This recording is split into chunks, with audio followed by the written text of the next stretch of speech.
अरे यार, आजचा रविवार पण अंबरनाथ मध्ये घर शोधण्यातच गेला, पण कोणत्याही प्रोजेक्ट मध्ये 24 तास पाणी मिळेना. घराची चिंता सतवते. मी तुम्हाला दाखवतो शिवगंगानगर अंबरनाथ इथे असा प्रोजेक्ट जिथे तुम्हाला मिळणार आहे 24 तास पाणी. हा प्रोजेक्ट स्टेशन पासून फक्त 1 किलोमीटर म्हणजे वॉकेबल डिस्टन्स वरती आहे. इथे तुम्हाला मिळणार आहे शाळा, हॉस्पिटल, मार्केट आणि हा प्रोजेक्ट शिव मंदिर पासून फक्त 2 मिनिटाच्या अंतरावरती आहे. तर चला तुम्हाला सॅम्पल फ्लॅट दाखवतो.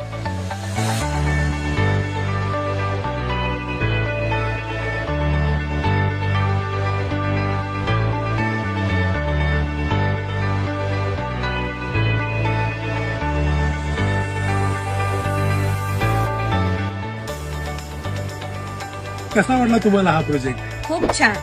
मला तर हा फ्लॅट खूप आवडलेला आहे, पण जर तुम्हालाही हा फ्लॅट हवा असेल तर खालील बरोबर आजच संपर्क करा.